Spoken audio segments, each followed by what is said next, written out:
Assalamualaikum and warm welcome to our channel Learning is Power.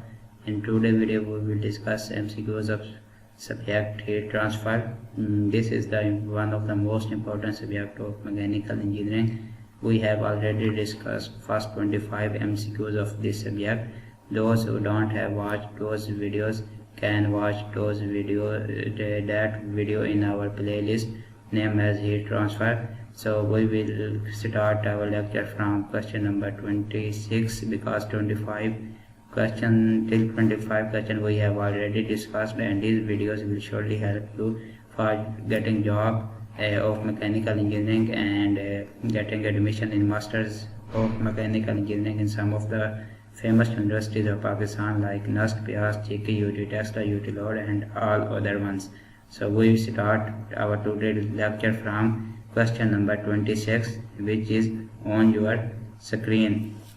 Question number 26 is given as the concept of overall heat coefficient of heat transfer is used in heat transfer problems of heat coefficient. Overall heat coefficient of heat transfer का जो concept होता है वो हम heat transfer के किन problems में use करते हैं. ऑप्शन ए है कंडक्शन, ऑप्शन बी है कन्वेक्शन, ऑप्शन सी है रेडिएशन और ऑप्शन डी है कंडक्शन और कन्वेक्शन. तो बच्चों जो overall coefficient of heat transfer होता है, जो overall coefficient of heat transfer का जो कॉन्सेप्ट होता है उसको हम कंडक्शन और कन्वेक्शन में यूज करते हैं. तो इसका राइट ऑप्शन डी होगा. और बच्चों ये जो overall coefficient of heat transfer होता है ये हमारे पास इस बात को इंडिकेट करता है कि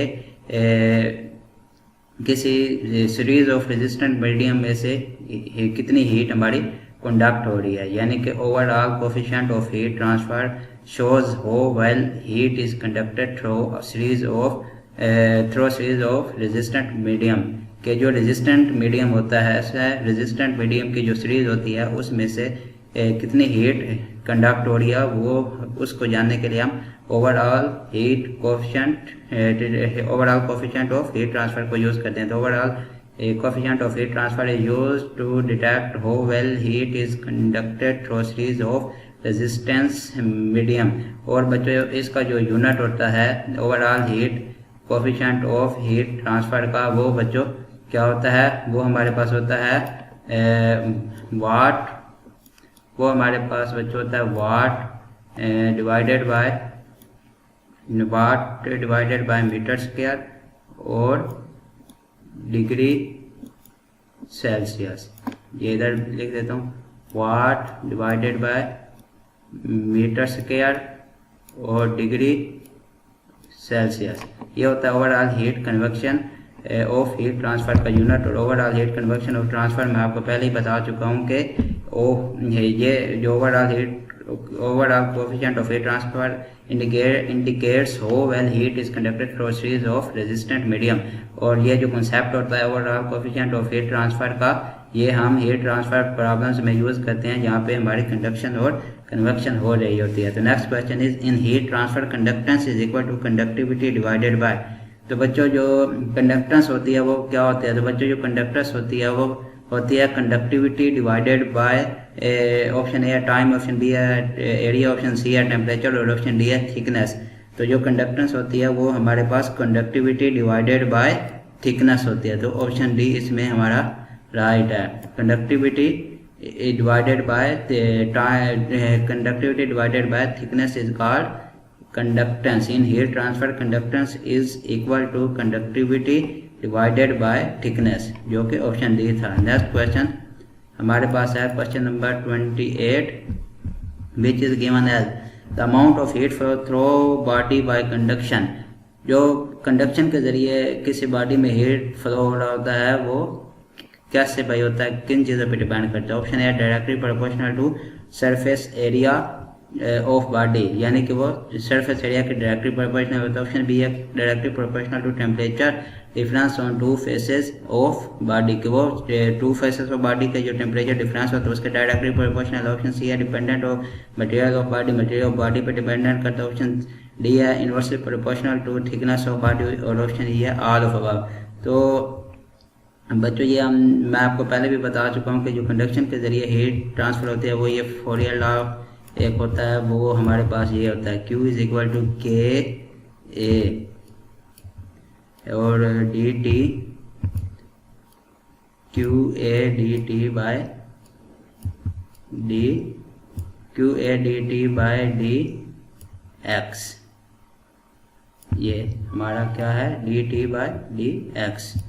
तो बच्चों आप ये जो हमारे पास होता है इसमें देखें कि directly proportional to surface area of body, ये देखें जो हीट फ्लो है वो एरिया के डायरेक्टली प्रोपोर्शनल आपके सामने है। फिर directly proportional to temperature difference, तो बच्चों ये देखें ये हमारे पास टेम्परेचर डिफरेंस के भी डायरेक्टली प्रोपोर्शनल है between two faces of body.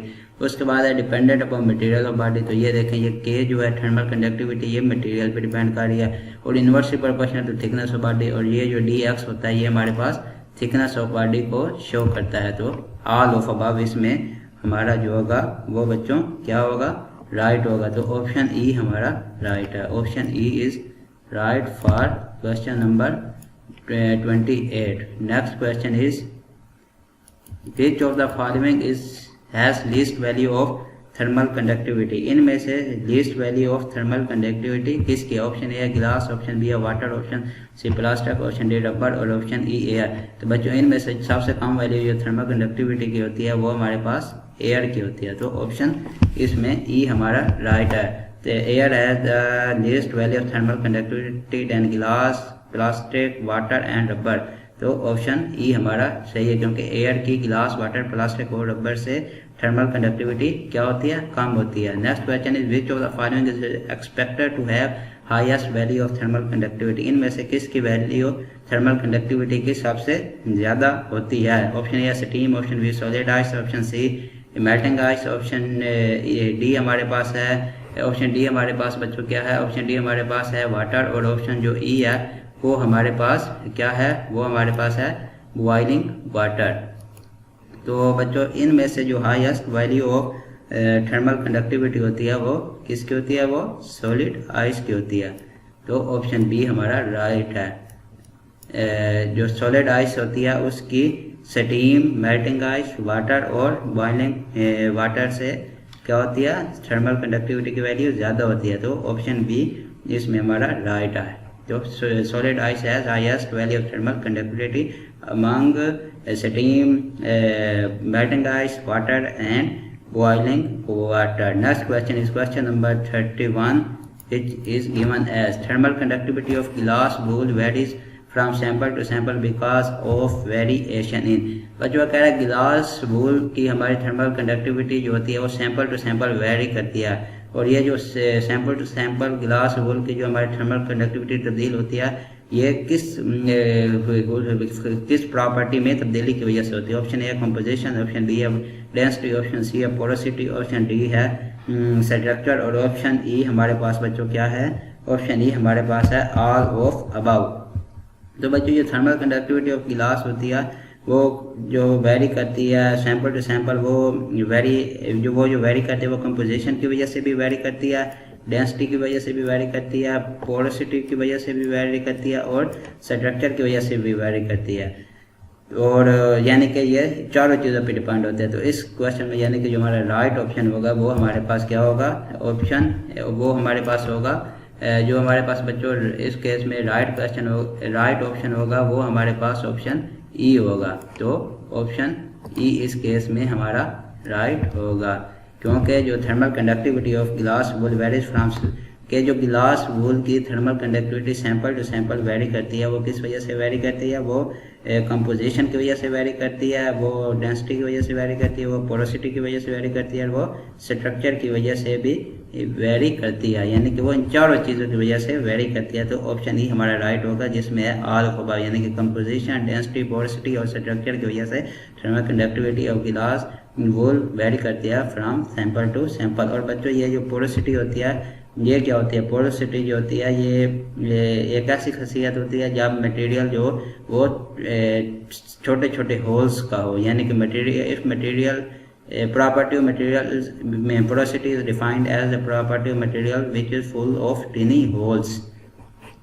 Next question is thermal conductivity is defined as the. Thermal conductivity को हम कैसे डिफाइन करते हैं? ऑप्शन ए है quantity of heat flowing in 1 second through 1 centimeter cube of material when opposite faces are maintained at temperature difference of 1 degree centigrade। तो ये पहले वही फार्मूला फॉरियर लॉ वाला मैं आपको बताना चाहता हूँ। तो ये देखें आप, ये Q इज इक्वल टू के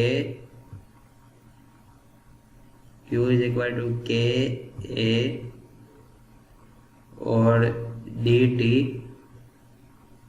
और ये हमारे पास बच्चों dt आ गया, और डिवाइड किस पे होता है? ज़ाहिर सी बात है dx पे हमने इसको डिवाइड करना होता है। तो बच्चों thermal conductivity of material is defined as the, ये देखें हीट फ्लोइंग, ये heat flowing in 1 second, time क्या? In 1 second through 1 centimetre cube of material when opposite faces are maintained at the temperature difference of 1 degree centigrade. ये temperature difference अगर क्या हो, dt जो है वो टेम्परेचर डिफरेंस हमारे पास अगर 1 डिग्री सेंटीग्रेड हो और वो ये ऑपोजिट फेसेस में हीट फ्लो कर रही हो, ऐसे करके ये 0.1 है फर्ज किया, और ये हमारे पास 0.2 है। तो इधर से इधर तक अगर वो फ्लो कर रही है, यानी कि ऑपोजिट फोर्सेस में वो हीट फ्लो कर रही है, और क्या है 1 सेंटीमीटर क्यूब उसका है वो एरिया है, और टाइम उसका क्या है 1 सेकेंड, और टेम्परेचर डिफरेंस उसका क्या है? टेम्परेचर डिफरेंस उसका है 1 डिग्री सेंटीग्रेड। तो ऑप्शन ए हमारा राइट है। नेक्स्ट ऑप्शन देखते हैं, quantity of heat flowing in 1 second through a slab of material of area 1 centimetre square. इधर था बच्चों उसने क्यूब दे दिया था, तो इधर उसने दिया है कि उसका एरिया 1 सेंटीमीटर स्क्वायर है और साथ उसकी 1 सेंटीमीटर थिकनेस भी है, which it's differ from in temperature by 1 degree centigrade. के हीट अगर किसी स्लैब में से ऐसे फ्लो कर रही हो कि 1 सेकंड में स्लैब के 1 सेंटीमीटर स्क्वायर एरिया और 1 सेंटीमीटर थिकनेस में से जो हीट फ्लो कर रही हो, और उसका टेम्परेचर डिफरेंस हमारे पास 1 डिग्री सेंटीग्रेड हो। यानी कि अगर आप गौर करें तो ये सेंटीमीटर स्क्वायर और सेंटीमीटर वही सेंटीमीटर क्यूब वाली बात बन रही है। तो ये वाला ऑप्शन भी हमारा ठीक है। नेक्स्ट है heat conducted in unit time across unit area. ये देखें यूनिट टाइम में एक ये यूनिट एरिया में से हीट फ्लो करे थ्रो यूनिट थिकनेस, जिसकी एक यूनिट थिकनेस हो, और जब when temperature difference is equal to unity between its opposite faces. तो बच्चों ये लगभग जो हमारे तीनों ऑप्शन हैं ये एक हैं, बस उसने बात चेंज की, इधर सेंटीमीटर क्यूब कर दिया, इधर उसने सेंटीमीटर स्क्वायर और थिकनेस को अलहदा कर दिया, और यहाँ पे उसने यूनिट एरिया कर दिया है और टेम्परेचर डिफरेंस कर दिया है। तो ये हमारे सारे ऑप्शन सही हैं। तो ऑप्शन डी इस केस में हमारा राइट है, क्योंकि ये सारे ही थर्मल कंडक्टिविटी को डिफाइन कर रहे हैं। Next question is given as question number 33 which is given as here it is on your screen. Question number 33, here it is on your screen. Which of following has the maximum value of thermal conductivity? इनमें से हमने maximum value of thermal conductivity की बतानी है। Option A है बच्चों हमारे पास aluminium, option B steel, option B C brass, और ऑप्शन डी हमारे पास है क्या है? कॉपर। तो बच्चों इनमें से जो थर्मल कंडक्टिविटी की मैक्सिमम वैल्यू होती है वो हमारे पास किसकी होती है? वो हमारे पास एल्यूमिनियम की होती है। तो ऑप्शन ए हमारा राइट है। Next question is moisture would find its way into insulation by vapour pressure unless it is prevented by. बच्चों वो कह रहा है कि जो मॉइस्चर की वजह से जो हमारी इंसुलेशन जो हमारी मॉइस्चर है वो इंसुलेशन के साथ मिक्स हो सकती है वेपर प्रेशर के जरिए, यानी कि अगर ऊपर से वेपर प्रेशर बढ़े तो जो हमारी मॉइस्चर होती है वो इंसुलेशन के साथ मिक्स हो सकती है। तो इस ऐसा होने से हमें बचाने के लिए हमें क्या करना पड़ेगा? दोबारा समझें, उस क्वेश्चन में कह रहा है कि वेपर प्रेशर के जरिए अगर मॉइस्चर इंसुलेशन के साथ मिक्स हो जाए तो इस खतरे से बचाने के लिए हमें क्या करना चाहिए? Moisture would find its way to insulation by vapour pressure unless it is prevented bye.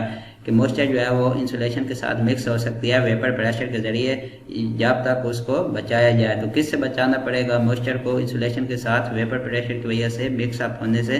तो ऑप्शन ए है high thickness of insulation, option B है high vapour pressure, option C है लेस थर्मल कंडक्टिविटी इंसुलेटर और option D है a vapour cell. तो बच्चों जो moisture होती है अगर उसको हमने इंसुलेशन से बचाना है due to vapour by the vapour pressure, तो उसके लिए हमारे पास क्या होनी चाहिए, जो हमें क्या यूज़ करना पड़ेगा, उसके लिए हमें वेपर की सील यूज़ करनी पड़ेगी। तो बच्चों इस केस में हमारा जो राइट ऑप्शन है वो ऑप्शन डी बन रहा है कि मॉइस्चर को अगर हमने इंसुलेशन से बचाना है, मॉइस्चर को अगर हमने इंसुलेशन से बचाना है, यानी कि मॉइस्चर और इंसुलेशन आपस में मिक्स अप ना हो, उनको हमने मिक्स अप होने से प्रिवेंट करना है, तो due to excess of vapour pressure तो हमें वेपर सील की ज़रूरत होगी कि अगर वेपर प्रेशर की वजह से मॉइस्चर और इंसुलेशन का आपस में मिक्सअप होने का खतरा हो तो हम अगर वेपर सील यूज़ करें तो वेपर प्रेशर की मौजूदगी में भी मॉइस्चर और इंसुलेशन आपस में मिक्सअप नहीं होंगे। Next question is question number 35 which is given as heat is transferred by all three modes of transfer which are conduction, convection and radiation in के ऑप्शन ए है इलेक्ट्रिक हीटर, ऑप्शन बी है steam condenser, option C है melting of ice, option D है refrigerating condensing ice और option A है boiler. कि बच्चों ये जो हमारे पास ऑप्शंस हैं डिफरेंट, इनमें से किस में हीट ट्रांसफर जो होता है वो सभी मोड्स ऑफ हीट ट्रांसफर के जरिए होता है, यानी कि उसमें जो हीट ट्रांसफर हो रही होती है वो कंडक्शन के जरिए भी हो रही होती है, कन्वेक्शन के जरिए भी हो रही होती है, रेडिएशन के जरिए भी हो रही है। तो बच्चों जो बॉयलर होता है उसमें हमारे तीनों मोड्स ऑफ हीट ट्रांसफर होते हैं। Boiler contains all three modes of heat transfer which are conduction, convection and radiation. तो बच्चों बॉयलर में कंडक्शन भी होती है, कन्वेक्शन भी होती है और रेडिएशन भी होती है, तो इसीलिए इसमें तीनों मोड्स ऑफ हीट ट्रांसफर होती है। Next question is question number 36 which is given as according to previous theory of heat exchange, जो हीट एक्सचेंज की प्रीवियस थ्योरी है उसमें क्या होता है। Option A it is impossible to transfer heat from low temperature source to high temperature source, option B है high heat transfer by radiation requires no medium, option C है all bodies above absolute zero emit radiation और option D है heat transfer in most of cases takes place by combination of conduction, convection and radiation। तो बच्चों जो होती है हमारे पास previous theory उसमें ये होती है कि जो रेट ऑफ एमिशन होती है वो डिपेंड करता है, वो किसके ऊपर बच्चों डिपेंड करता है, वो एब्सोल्यूट टेम्परेचर पे डिपेंड करता है। तो रेट ऑफ एमिशन जो होती है वो एब्सोल्यूट टेम्परेचर पे डिपेंड करती है। जब भी किसी बॉडी में से एमिट होनी होती है कोई चीज़ तो वो हमारे पास एब्सोल्यूट टेम्परेचर पे डिपेंड कर रही। तो अब हम इसी बेस प्रीवियस थ्योरी का बताना, तो जो प्रीवियस थ्योरी होती है वो ये होती है कि जो एब्सोल्यूट जीरो जो होता है उससे ऊपर ऑल बॉडीज जो होती हैं वो रेडिएशन को एमिट कर दिया। जो प्रीवियस जो होती है थ्योरी उसमें क्या होता है कि फर्क क्या, ये हमारे पास है, ये लाइन है, इधर हमारे पास ये है एब्सोल्यूट जीरो, तो इसके ऊपर क्या होगा, इस टेम्परेचर से ऊपर जो सब बॉडीज होंगे, यानी कि एब्सोल्यूट जीरो से ऊपर सब बॉडीज रेडिएशन एमिट करेंगी। तो ये इसका ऑप्शन है और ये ऑप्शन मेरे कौन से ऑप्शन में है, तो ये हमारा ऑप्शन सी है। एक दफ़ा फिर समझने कि प्रीवियस थ्योरी क्या होती है, कि प्रीवियस थ्योरी ये है कि अगर ये जो लाइन है हमारी ये वाली लाइन, ये अगर हमारे पास क्या है एब्सोल्यूट टेम्परेचर को शो कर रही है, तो इससे ऊपर क्या होगा, हमारे पास जो टेम्परेचर होगा उस पे बॉडी रेडिएशन एमिट करेगी, यानी कि all bodies emit radiation above, ये above absolute zero, all bodies above absolute zeros, all bodies above absolute zero emit radiation। तो इसमें ऑप्शन सी ही हमारा राइट बन रहा है। Next question is LMTD in case of counter flow heat exchanger as compared to parallel heat flow exchanger is, के LMTD जो counter case heat flow वाला heat exchanger होता है, तो उस LMTD in case of counter flow heat exchanger as compare to parallel heat flow exchanger is, तो उसमें क्या होता है हीट एक्सचेंज किस में ज़्यादा हो रही होती है, और तो जो बच्चों काउंटर होता है, जो counter flow heat exchange LMTD होती है, उसमें हमारे पास जो होती है वो ज़्यादा होती है पैरेलल की निस्बत। तो ऑप्शन ए है LMTD in case of counter flow heat exchanger is higher as compare to parallel heat flow exchanger. तो जो काउंटर होती है उसमें हमारे पास ज़्यादा होती है। Next question is question number 38, which is given as heat transfer by radiation mainly depends upon कि रेडिएशन के ज़रिए बच्चों जो हमारे पास हीट ट्रांसफ़र होती है वो किस पे डिपेंड करती है। तो जो बच्चों हीट ट्रांसफ़र होती है रेडिएशन के ज़रिए वो हमारे पास टेम्परेचर पे भी डिपेंड करती है, जिस बॉडी से रेडिएशन इमिट हो रही होती हैं उसकी नेचर पे भी डिपेंड करती है, और उसके अलावा वो हमारे पास जो होती है सरफेस जो होती है उसके ऊपर भी डिपेंड करती है। तो हम ऑप्शन देखते हैं। ऑप्शन ए है इट्स टेम्परेचर के heat transfer bye radiation depends upon its temperature. Yes, temperature पे डिपेंड करती है। ऑप्शन बी है नेचर ऑफ बॉडी, जिस बॉडी से हीट इमिट हो रही रेडिएशन के जरिए उसकी नेचर पे भी वो डिपेंड करती है। रेडिएशन टेम्परेचर पे भी डिपेंड करती है, नेचर ऑफ बॉडी पे भी डिपेंड करती है, और सरफेस पे भी डिपेंड करती है। तो सरफेस और सरफेस की एक्सटेंट के ऊपर भी डिपेंड करते हैं। तो इसका राइट ऑप्शन होगा option D, all of above. Heat transfer bye radiation mainly depends upon its temperature, nature of body, kind and extent of its surface. तो तीनों पे डिपेंड करती है। तो हमारा ऑप्शन डी है, ऑल ऑफ अबव। तो ऑप्शन डी है। तो रेडिएशन के जरिए जो हीट ट्रांसफर होती है वो टेम्परेचर पे डिपेंड करती है, नेचर ऑफ बॉडी पे डिपेंड करती है, और kind and extent of surface of body पे भी डिपेंड करती है। Next question is question number 39, which is given as thermal diffusivity of thermal diffusivity is. जो थर्मल डिफ्यूजिविटी होती है वो हमारे पास क्या होती है। तो बच्चों जो थर्मल डिफ्यूजिविटी होती है वो क्या होती है। Option A dimensionless parameter, option B है function of temperature, option C है यूज एज मैथमेटिकल मॉडल, और ऑप्शन डी है फिजिकल प्रॉपर्टी ऑफ मटेरियल। तो जो बच्चों थर्मल डिफ्यूजिविटी होती है वो हमारे पास फिजिकल प्रॉपर्टी ऑफ मटेरियल होती है। तो ऑप्शन डी हमारा राइट है।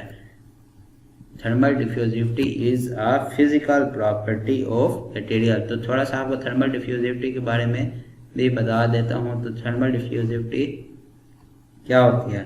तो बच्चों जो थर्मल डिफ्यूजिविटी होती है वो हमारे पास होती है, thermal diffusivity is equal to, ये बच्चों हमारे पास रेशियो होती है थर्मल कंडक्टिविटी की, थर्मल ये थर्मल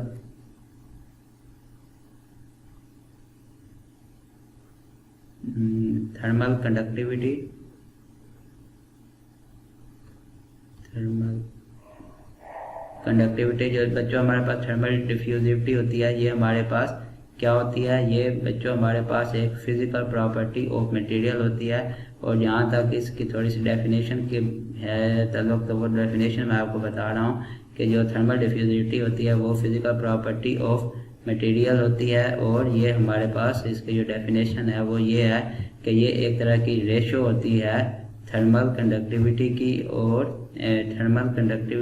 और किसकी, ये हमारे पास रेशो होती है बच्चों, ये थर्मल कंडक्टिविटी की रेशो होती है, और डेंसिटी इनटू ये जो हमारे पास डेंसिटी होती है मटेरियल्स की उस पे ये होती है, डिपेंड करती है।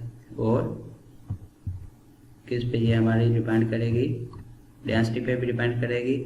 और ये हमारे पास मटेरियल की जो स्पेसिफिक हीट होती है उस पे भी ये डिपेंड करेगी। तो ये आ गया हमारे पास complete formula of thermal diffusivity. तो थर्मल डिफ्यूजिविटी का हमारे पास जो कंप्लीट फार्मूला है वो क्या है कि जो थर्मल डिफ्यूजिविटी होती है बच्चों वो हमारे पास ये होती है कि thermal diffusivity is physical property of material. पहले तो आपको ये पता होना चाहिए कि जो थर्मल डिफ्यूजिविटी होती है वो क्या होती है, वो फिजिकल प्रॉपर्टी ऑफ मटेरियल होती है।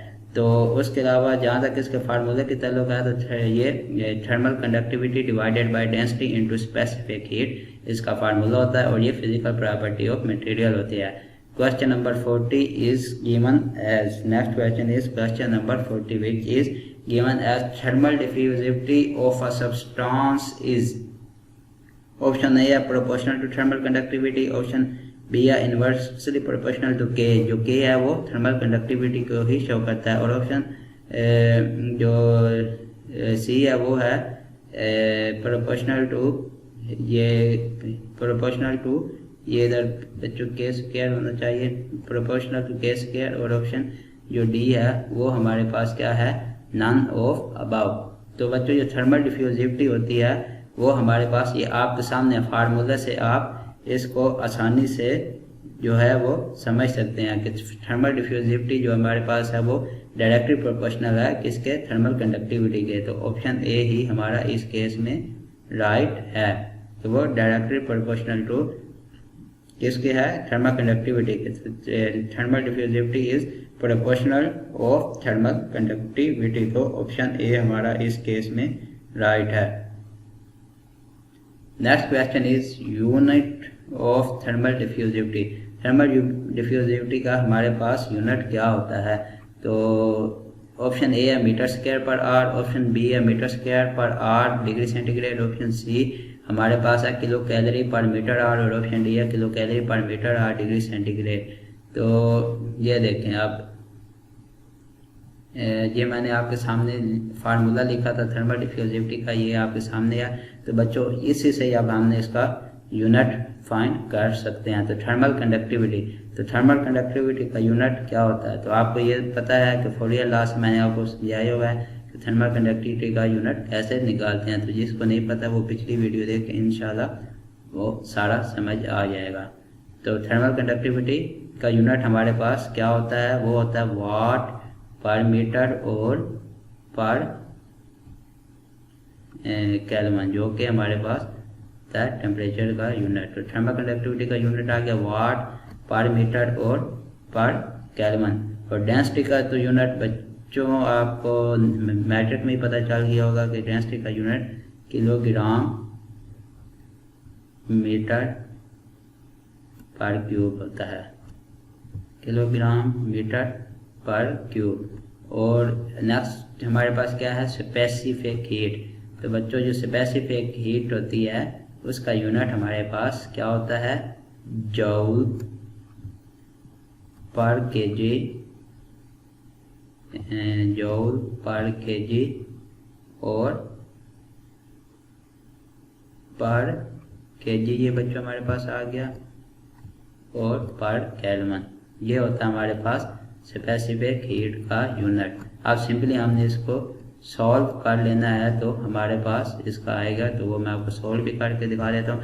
थर्मल कंडक्टिविटी का यूनिट, पहले तो आपको ये पता होना चाहिए थर्मल डिफ्यूजिविटी होती क्या, वो होती thermal conductivity by density into specific heat. अब ये थर्मल कंडक्टिविटी का यूनिट हमारे पास वाट पर मीटर पर केल्विन है, और डेंसिटी का हमारे पास है किलोग्राम पर मीटर क्यूब, और स्पेसिफिक हीट का हमारे पास है जूल पर किलोग्राम और पर केल्विन। हाँ बच्चे देखें, इसको अगर मैं सिंप्लीफाई करना चाहूँ तो ये पर केल्विन से पर केल्विन हमारा क्या हो जाएगा, कैंसल आउट हो जाएगा।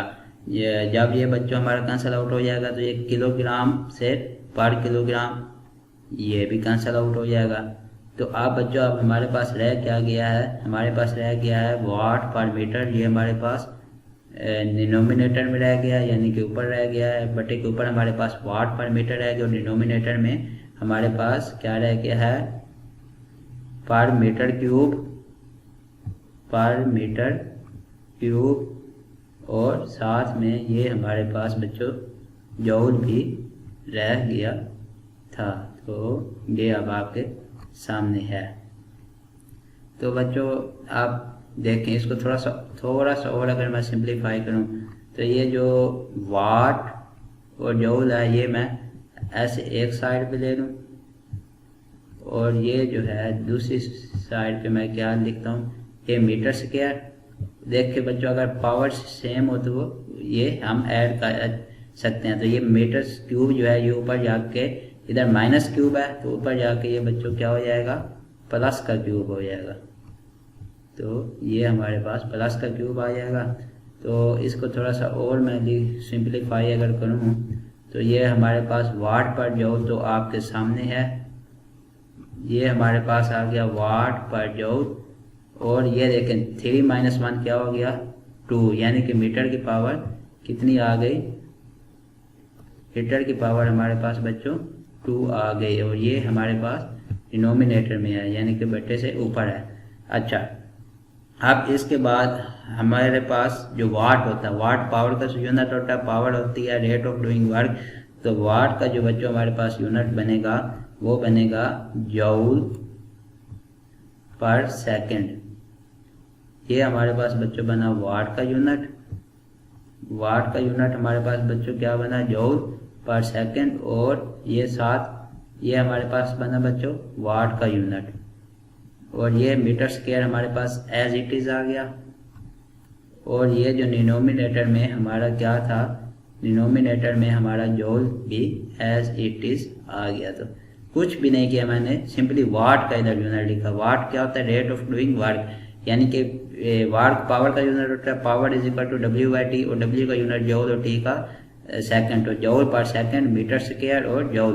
तो बच्चों ये अब जूल से मैं कैंसिल आउट कर सकता हूँ, तो जो मेरे पास फाइनल आंसर आया है वो क्या आया है, वो मैं ये इधर लिख देता हूँ, वो आया है हमारे पास मीटर स्क्वायर पर सेकंड। ये अब इसको मैं ऐसे भी लिख सकता हूँ कि मीटर स्क्वायर, और ये हमारे पास बटे में सेकंड, क्योंकि -1 है तो इसको मैं नीचे लिख सकता हूँ।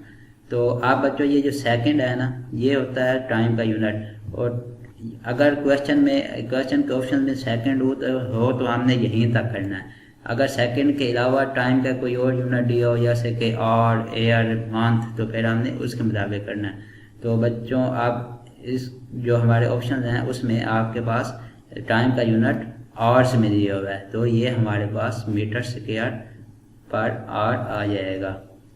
यहाँ तक करोगे फिर भी ठीक है, लेकिन यहाँ पे बच्चों जो हमारे पास ऑप्शंस हैं उसमें सेकंड में नहीं पूछा गया, उसमें ये ऑप्शन है मीटर स्क्वायर पर आवर, तो हम फिर इसको आगे आवर्स में भी कर सकते हैं, सेकंड की जगह आवर भी लिख सकते हैं। लेकिन अगर न्यूमेरिकल्स हम करेंगे तो फिर सेकंड से कन्वर्ट करना है, तो उसके मुताबिक जो है मल्टीप्लाई और डिवाइड हमें करना पड़ेगा। आवर से सेकंड भी आना है तो फिर भी 60 से मल्टीप्लाई डिवाइड करना पड़ेगा, जो भी कैलकुलेशन होगी वो हमने वहाँ पे उसके मुताबिक एडजस्ट कर देनी है। तो एनी हो, क्वेश्चन का जो आंसर है वो मीटर स्क्वायर पर आवर है, और ये सारा मैंने आपको सामने इधर हल करके आपको समझाया है, तो उम्मीद है आपको अच्छी तरह समझ आ गई होगी। तो इसका ऑप्शन ए ही हमारा राइट बनेगा। क्वेश्चन नंबर 42 पे अब हम आते हैं। तो 42, thermal conductivity of would depends upon, option A है मॉइस्चर, ऑप्शन बी है टेम्परेचर, ऑप्शन सी है डेंसिटी, और ऑप्शन डी है ऑल। तो बच्चों जो थर्मल कंडक्टिविटी ऑफ वुड होती है वो हमारे पास इन तीनों चीज़ों पे डिपेंड करती है। तो ऑप्शन डी हमारा राइट होगा, क्योंकि thermal conductivity of would moisture, temperature और डेंसिटी हर चीज़ है वो डिपेंड कर रही होती है। तो thermal conductivity of would depends upon moisture, temperature and density. तो ऑप्शन डी ठीक है, जिसमें ये तीनों हैं। Next question is question number 43, which is given as in convection heat transfer from hot flue gases to water tube, even though flow may be turbulent, a laminar flow region boundary layer of film exists close to the tube. The heat transfer through this film takes place. वो कह रहा है कि convection heat transfer में अगर जो हमारे पास hot flow gases होती हैं जो वाटर ट्यूब में फ्लो कर रही होती हैं, तो अगर वो टर्बुलेंट भी हो, उनका जो फ्लो हो, हॉट फ्लो कन्वेक्शन में अगर हॉट फ्लो गैसेस का जो फ्लो है वो टर्बुलेंट भी हो, लेकिन जो एक होता है उसकी बाउंड्री लेयर ऑफ फिल्म होता है, तो उसमें जो लेमिनार होता है, यानी कि गैसेस का चाहे टर्बुलेंट भी फ्लो हो, लेकिन जो हमारे पास फिल्म होती है उसकी एक ट्यूब की फिल्म, उसमें हमारा लेमिनार फ्लो होता है। तो ये जो फिल्म है जिसमें हमारा लेमिनार फ्लो हो रहा है, तो इसमें हमारे पास जो है वो पूछ रहा है कि हीट ट्रांसफर कौन से मोड के जरिए होगी। एक दफ़ा फिर सुने कि वो कह रहा है कि कन्वेक्शन हीट ट्रांसफर के जरिए अगर हमारे पास ट्यूब में हॉट फ्लो गैसेस फ्लो करती हैं, तो जो फ्लो हो वो हमारे पास टर्बुलेंट आता है। लेकिन वो कहता है कि जो ट्यूब में जो फिल्म होती है, बाउंड्री लेयर ऑफ फिल्म, उसमें क्या होता है, लेमिनार होता है, और ये जो बाउंड्री लेयर ऑफ फिल्म होती है ये क्लोज टू ट्यूब होती है। तो ये जो हमारे पास फिल्म है जो कि जिधर हमारा लेमिनार फ्लो है, तो इसमें हमारे पास जो हीट ट्रांसफर है उसका मोड क्या होता है। तो ये जो फिल्म होती है बच्चों, इसमें हमारा जो हीट ट्रांसफर का मोड होता है वो कंडक्शन होता है। तो ऑप्शन सी हमारा क्या है, राइट है क्वेश्चन नंबर 43 के लिए। Next question is film coefficient is defined as inside diameter of tube. Option A है equivalent thickness of film, option B है thermal conductivity equivalent thickness of film, specific heat multiply by viscosity, ये जो है ये मेरा multiply को show कर रहा है। ऑप्शन सी है thermal conductivity molecular diffusivity of momentum thermal diffusivity, और ऑप्शन सी है फिल्म कोफिशिएंट और ये multiply inside diameter of thermal conductivity.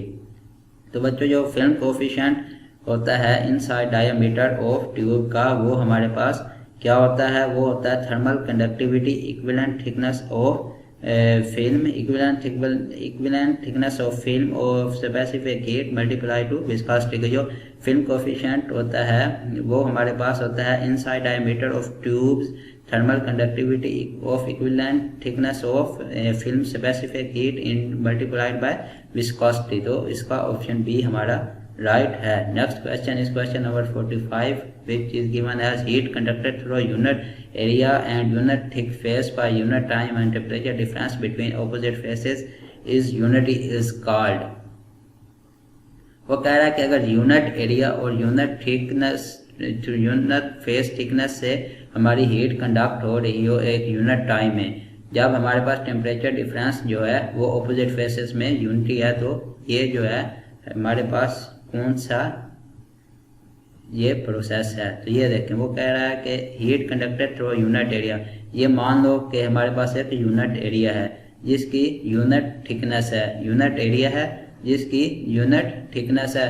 तो इसमें से अगर हीट फ्लो हो रही, heat flow through this unit area and unit thick face per unit time when temperature difference between opposite forces, ये जो टेम्परेचर डिफरेंस है बिटवीन ऑपोजिट फेसेस वो हमारे पास क्या है, यूनिटी अगर हो तो ये हमारा क्या होगा। तो ये हमारा बच्चों क्या होता है, थर्मल कंडक्टिविटी होती है।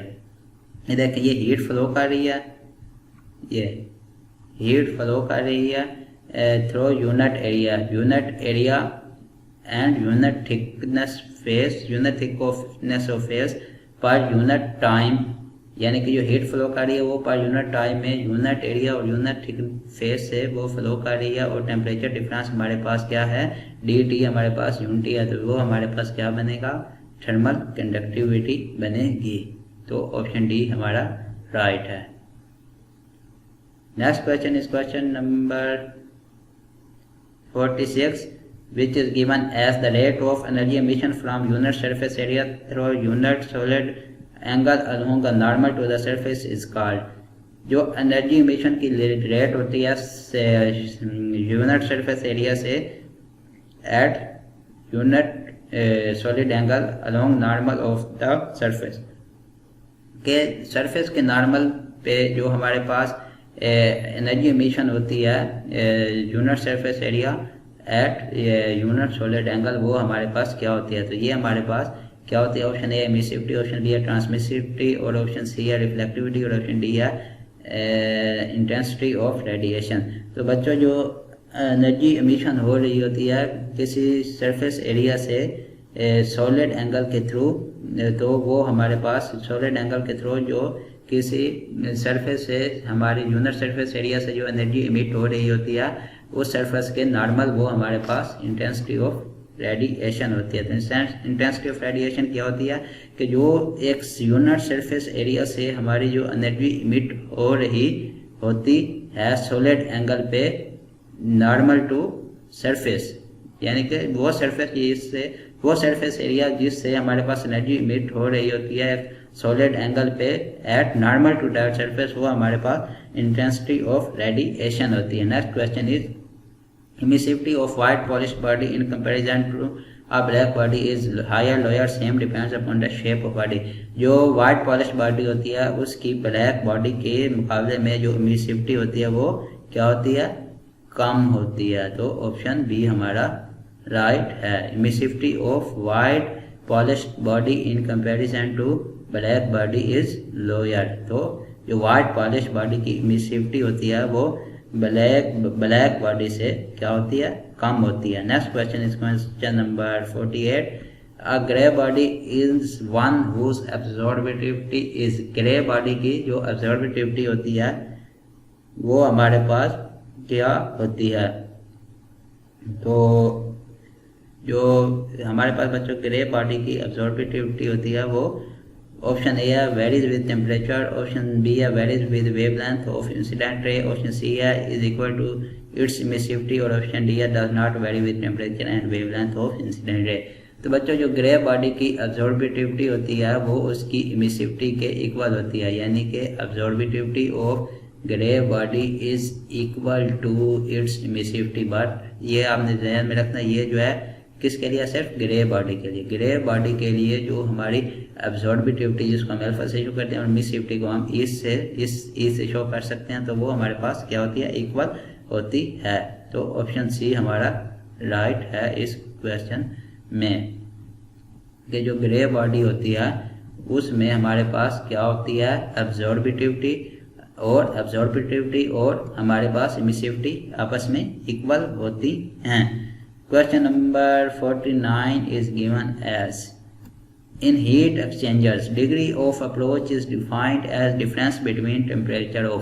जो बच्चों हीट एक्सचेंजर होते हैं उसमें ये डिग्री ऑफ अप्रोच होती है, वो degree of approach heat exchanger में क्या होता है, वो बस बच्चों जो बेसिकली हीट एक्सचेंजर होते हैं ना उसमें जो डिग्री ऑफ अप्रोच होती है वो डिफरेंस ऑफ टेम्परेचर होता है। तो वो किन किन का डिफरेंस ऑफ टेम्परेचर होता है, option A cold water inlet and outlet, hot medium inlet and outlet, option C hot medium outlet and cold water inlet, और ऑप्शन डी है hot medium outlet and cold water outlet. तो बच्चों जो heat exchanger में degree of exchange होता है वो जो होता है हमारे पास basically hot medium outlet temperature और कोल्ड वाटर आउटलेट टेम्परेचर के डिफरेंस के इक्वल होता है। तो ये हमारा ऑप्शन डी बन रहा है। Option D is right in this question, के जो हीट एक्सचेंजर में डिग्री ऑफ अप्रोच होता है वो डिफरेंस ऑफ टेम्परेचर होता है। किस किस के दरमियान वो डिफरेंस ऑफ टेम्परेचर होता है, hot medium outlet and cold water outlet. Degree of approach is difference of temperature between hot, medium outlet and cold water outlet in heat exchanger. In heat exchanger, degree of approach is defined as the difference between temperature of hot, medium outlet and cold water outlet. Hot, medium outlet और cold water outlet. तो option D हमारा right है। Next question is question number 50 and this is our today's last question, which is given as a non-dimensional number generally associated with natural convection heat transfer। यानी कि एक non dimensional number in चारों में से होगा जो कि हमारे पास नेचुरल कन्वेक्शन हीट ट्रांसफर से एसोसिएट होता है। तो ऑप्शन ए है ग्राशॉफ नंबर, ऑप्शन बी है नसल नंबर, ऑप्शन सी है वेबर नंबर, ऑप्शन डी है प्रांडल नंबर। तो बच्चों जो हीट जो हमारे पास नेचुरल कन्वेक्शन हीट ट्रांसफर होती है उसमें हमारे पास ग्राशॉफ नंबर ही जो होता है वो एसोसिएट होता है। तो Grashof number natural heat transfer of convection से, natural heat transfer by convection से हमारे पास ग्राशॉफ नंबर एसोसिएट होता है और ये नॉन डायमेंशनल नंबर होता है, ये भी ध्यान में रखना है। तो नेचुरल कन्वेक्शन हीट ट्रांसफर से हमारा ग्राशॉफ नंबर एसोसिएट होता है। तो Grashof number is associated with natural convection heat transfer. तो बच्चों उम्मीद है आपको आज का लेक्चर पसंद आया होगा। तो अगर आपको वीडियो अच्छी लग गया है तो वीडियो को लाइक और शेयर करें और चैनल को सब्सक्राइब करें ताकि आपको इस तरह की मज़ीद अच्छी वीडियोस टाइम पे मिलती रहें और जो अपने दोस्तों के साथ ये वीडियोस शेयर करें ताकि उनका भी फ़ायदा हो जाए। तो मिलते हैं आपके साथ अगली वीडियो में, तब तक के लिए अल्लाह हाफिज़।